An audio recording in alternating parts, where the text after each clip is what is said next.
Bukan cawe-cawe kemudian untuk mempengaruhi hasil pemilu, sama sekali enggak. Cawe-cawe itu menciptakan pemilunya berlangsung dengan baik, dan apa yang menjadi keinginan beliau untuk hilirisasi tetap berlanjut, kemudian IKN bisa dilanjutkan dengan baik. Itulah konfirmasi dari Sekretaris Kabinet Pramono Anung yang menjelaskan maksud Presiden Jokowi cawe-cawe di pemilu 2024. Yang bertujuan demi berlangsungnya pemilu yang jujur, adil, dan transparan, serta agar RI 1 selanjutnya dapat mengawal dan melanjutkan kebijakan-kebijakan strategis. Pramono juga menjelaskan cawe-cawe Jokowi jelang Pilpres bukan berarti memberi dukungan atau endorse kepada salah satu bakal capres maupun cawapres. Sementara itu, Partai Nasdem menilai cawe-cawe presiden dalam Pilpres tidak wajar jika bertentangan dengan undang-undang. Menjadi tidak wajar karena konsekuensinya jika presiden dengan dibekali dan diberikan daya kekuatan yang luar biasa, beliau kepala pemerintahan, beliau kepala negara, beliau panglima tertinggi ABRI, beliau pengguna badan intelijen negara, dan seterusnya, maka jika terlibat dalam politik tata laksana pemilu dan kemudian bertentangan dengan undang-undang pemilu yang mengharuskan aparatur pemerintahan negara itu netral, berdampak pada unfairness. Beda lagi dengan Partai Gerindra yang menilai cawe-cawe politik Presiden Jokowi tidak salah karena tak melanggar ketentuan aturan penyelenggaraan pemilu. Gerindra meyakini Presiden Jokowi mengutamakan kepentingan bangsa dan negara di atas kepentingan pribadi. Dalam tanda kutip disebut cawe-cawe tadi, tapi harus disampaikan, kami tegaskan bahwa yang dimaksud cawe-cawe itu bukanlah melakukan tindakan yang melanggar ketentuan. Siapapun termasuk presiden mempunyai aspirasi politik. Ya, aspirasi politik Pak Jokowi bukan demi kepentingan beliau pribadi. Kita sangat tahu aspirasi Pak Jokowi adalah demi bangsa dan negara. Pengakuan Presiden Jokowi yang ingin cawe-cawe politik demi kepentingan negara dan bangsa tersebut disampaikan saat pertemuan dengan para pemimpin redaksi media di Istana beberapa waktu lalu. Dan hingga kini masih memantik beragam tafsir dan perdebatan. Meski urusan capres adalah urusan partai politik, tentu publik berharap para peserta pemilu dapat berkompetisi secara jujur. Tim Liputan, Kompas TV.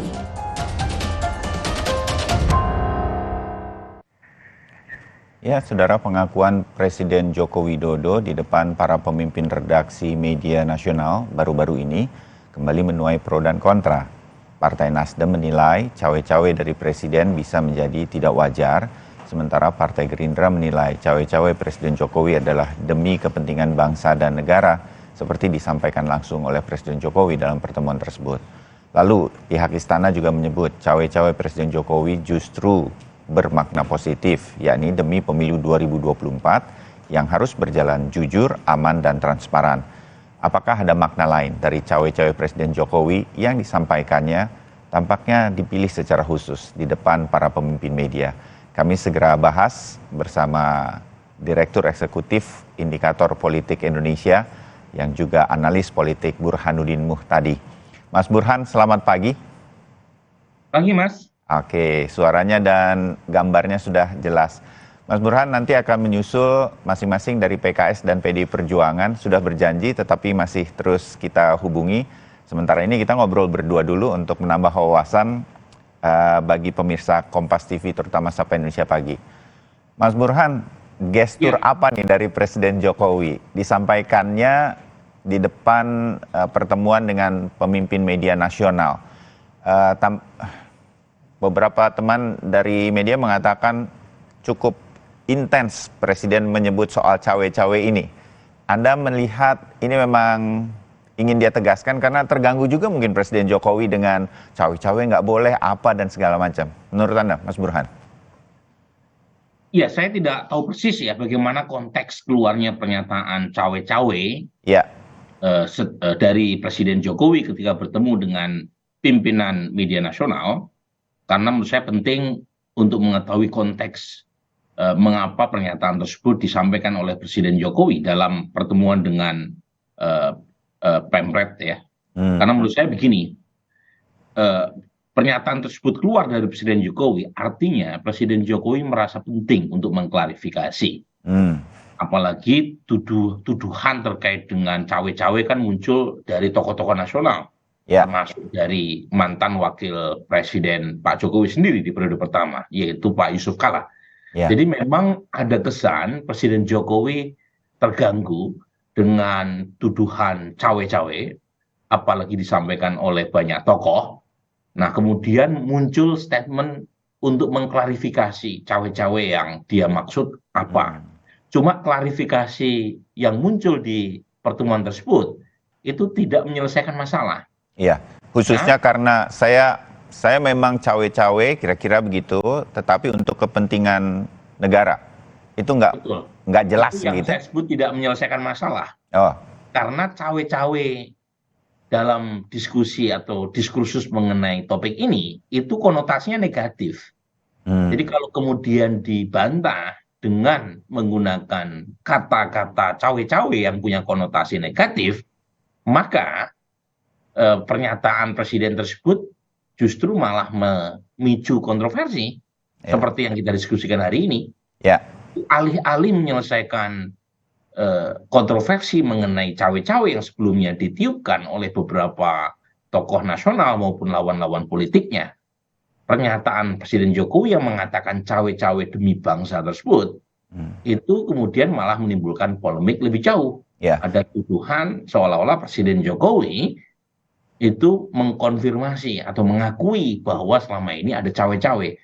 Nah, kata-kata demi kepentingan bangsa itu beberapa media tidak menyiarkannya. Misalnya Tempo tidak disebutkan dalam judul. Nah, ini kan artinya menimbulkan masalah lanjutan. Dan akibatnya kemudian beberapa kalangan istana termasuk Pak Pramono Anung, Pak B. Mahmudin itu mengklarifikasi ulang. Nah, kalau misalnya tidak ada masalah, pasti nggak perlu ada klarifikasi ulang. Makanya saya sebenarnya menyesalkan kenapa Presiden Jokowi memakai diksi cawe-cawe, meskipun ada kata-kata demi kepentingan nasional, karena Pilpres 2024 krusial. Kata-kata lanjutan ini juga menimbulkan debat lagi. Debatnya adalah sejauh mana demi kepentingan nasional cawe-cawe diperbolehkan. Apa yang dimaksud dengan demi kepentingan nasional? Apa batasannya? Apa definisinya? Nah, apakah itu tergantung dari subjektif assessment dari seorang Presiden Jokowi, ataukah ada assessment yang bersifat objektif untuk mengatakan demi kepentingan nasional sehingga Presiden Jokowi boleh untuk cawe-cawe? Jadi kata-kata itu sendiri meskipun mungkin bisa menjadi semacam pelindung, tetapi dalam konteks ini juga problematik. Tambah kata cawe-cawe itu sendiri konotasinya negatif. Mas Burhan, kalaupun kita bukan pakar dalam hukum tata negara, tetapi kita beberapa kali berbincang juga berkaitan dengan urusan seorang pemimpin ingin mendelegasikan, melakukan suksesi, pergantian kepemimpinan dengan mulus yang pertama. Pemilu kita harus berjalan dengan baik, dan segala sesuatu dengan pemilu ini harus fair.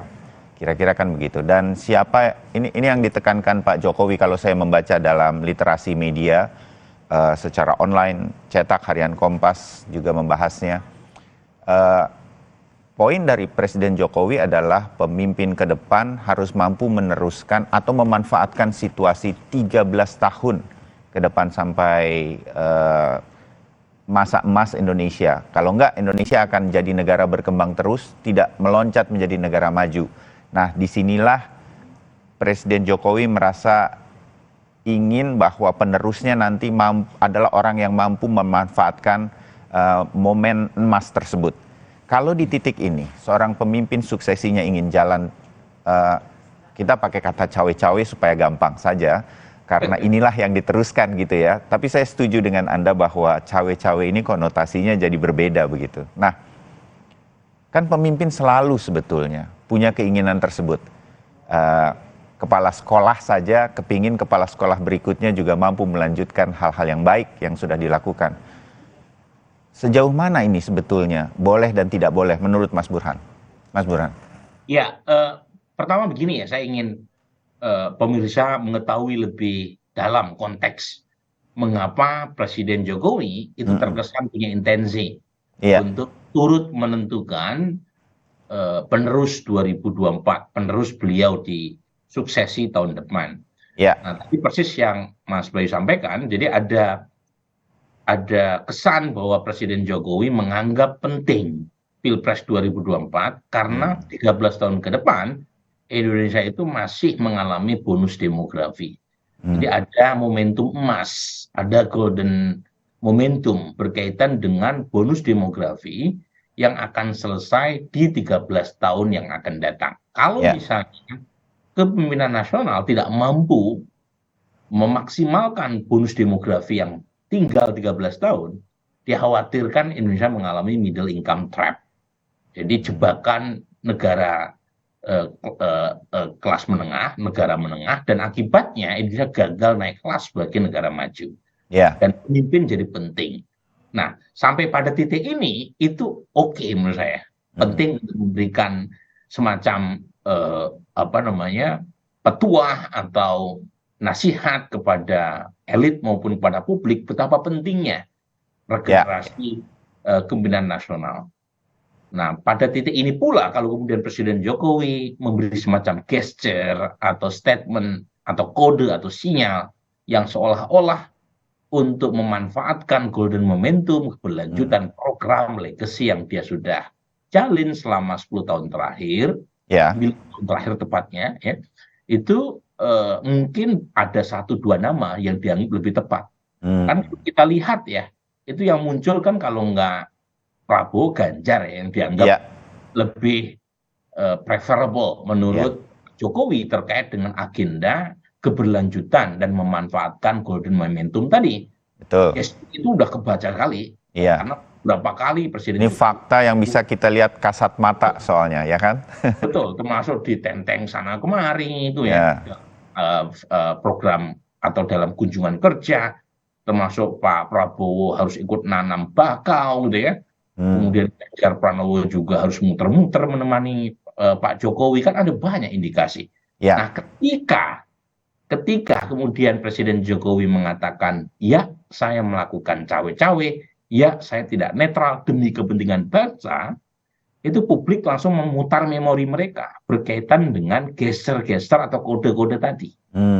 Nah, kemudian yang dikhawatirkan, yang dianggap mungkin sebagian pihak bisa memicu kekhawatiran lebih jauh adalah jika hasil memutar memori tadi itu dibaca oleh bawahan Presiden Jokowi, karena Presiden adalah kepala negara, kepala pemerintahan sekaligus panglima tertinggi yang punya instrumen kekuasaan paling lengkap di Indonesia ini. Ada kekhawatiran ya, pernyataan tersebut itu disalahartikan oleh anak buahnya, sehingga anak buahnya harus memfollow up dengan menggunakan instrumen negara yang seharusnya netral untuk kepentingan nama-nama yang dianggap dikasih kode oleh Presiden Jokowi. Nah, itu kekhawatiran yang saya masuk akal juga. Dan karenanya Presiden Jokowi memang sebaiknya, kalau boleh diputar ulang gitu ya, itu tidak menggunakan kata-kata cawe-cawe, meskipun ada kalimat demi kepentingan bangsa atau demi kepentingan nasional, meskipun ada kalimat itu pun sebaiknya memang kata cawe-cawe tidak digunakan, karena bisa dipakai oleh lawan politiknya untuk mengatakan bahwa Presiden Jokowi mengakui dong kalau ada cawe-cawe. Nah, ini yang menurut saya problematiknya ya dari pernyataan kemarin ya. Karena sudah muncul kan sehari 2 hari terakhir ini kontroversi yang bukannya hilang, tapi justru malah makin meningkat seiring pernyataan tersebut. Nah, dari sisi gestur-gestur yang kemudian diteruskan Pak Jokowi dan kita lihat sebagai kasat mata, Mas Burhan, banyak bersama dengan Pak Prabowo, banyak bersama atau beberapa kali dengan Pak Ganjar. Ini adalah sebuah endorse dari Presiden Jokowi, kita bisa pastikan itu. Karena ini kan juga banyak dibantah, baik oleh PDI Perjuangan, partai yang menyokong Pak Jokowi maju di 2 periode kepemimpinannya, dan juga pihak istana. Bagaimana kita bilang bahwa walaupun sekarang diakui oleh Pak Jokowi, iya memang saya cawe-cawe. Jadi ini kita menerjemahkannya, ini Presiden Jokowinya sekarang sudah jelas mempengaruhi publik. Saya mau bilang begitu, boleh atau tidak? Dengan kemudian melihat kandidat-kandidat yang sering bersama dirinya. Karena sudah diakui kan, memang saya untuk kepentingan negara. Alasannya tentu tadi sudah dijelaskan, Mas Burhan. Ya, begini, sebenarnya Presiden punya hak ya untuk memiliki semacam preferensi personal berkaitan dengan siapa calon yang akan beliau dukung. Itu sesuatu yang kita tidak bisa pungkiri ya, bahwa Presiden manapun itu pasti punya preferensi personal siapa penerus yang dianggap baik. Nah, soal penerjemahan preferensi personal dalam aksi endorsement atau dukung-mendukung itu tergantung konteks dari masing-masing negara. Ya, di Amerika Serikat misalnya Obama di tahun terakhir menjelang masa jabatannya habis, secara khusus muncul di kampanye kandidat tertentu. Dia habis-habisan kampanye buat Hillary Clinton ya. Meskipun tetap ada batasannya, tidak boleh kampanye di Gedung Putih. Karena Gedung Putih bagian dari simbol negara yang harus netral. Ya. Tapi itu dilakukan Obama setelah dia menjadi mantan presiden. Sebelum. Oh. Jadi kan dia waktu Hillary maju, waktu itu Hillary jadi Secretary of State ya, jadi Menteri Luar Negerinya. Yang jadi presiden adalah Obama. Obama belum selesai masa jabatannya. Oh. Ketika Hillary maju dan kalah sama Donald Trump. Nah, kemudian ketika Biden maju sebagai capres menantang incumbent Donald Trump, Obama waktu itu sudah jadi mantan presiden. Jadi tergantung. Kalau waktu Hillary dia posisinya masih jadi presiden. Ya. Waktu mendukung Biden dia posisinya sebagai mantan presiden. Tapi poin saya adalah masing-masing negara itu punya definisi terkait dengan presiden yang sedang berkuasa, sejauh mana mereka boleh atau tidak boleh untuk mendukung calon yang menjadi preferensi personalnya. Nah, untuk kasus di Indonesia definisinya mungkin lebih strict ketimbang Amerika Serikat. Ya. Makanya jangankan pernyataan presiden yang bisa dipahami seperti yang disuarakan oleh kelompok oposisi ya.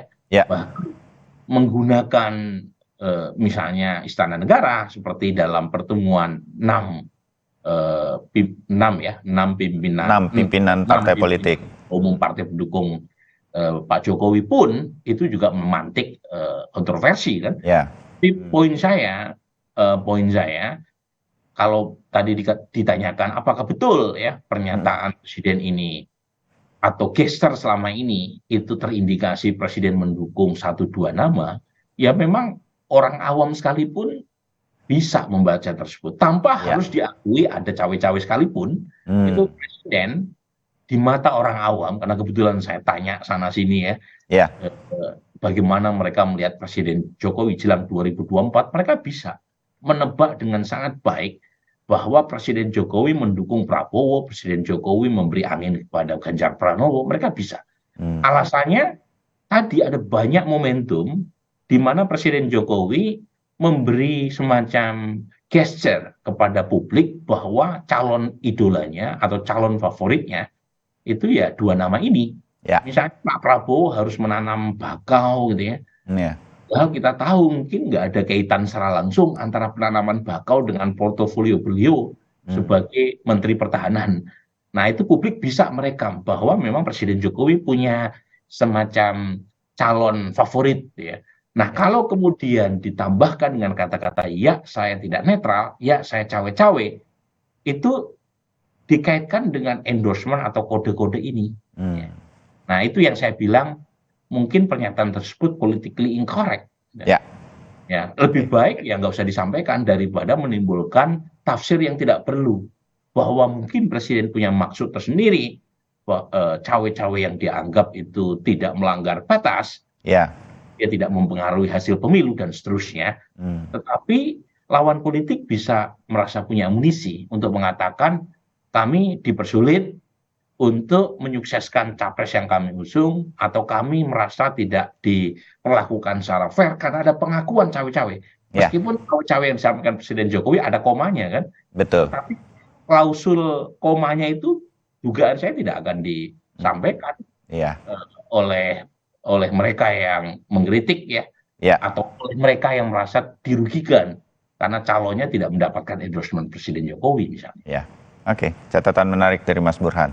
Mas Burhan, kita jeda dulu dan nanti kembali lagi dengan selain Mas Burhan mungkin nanti ada narasumber lain yang juga bergabung sama dengan komentar-komentar berkaitan dengan pernyataan Pak Jokowi dari Istana. Kami segera kembali.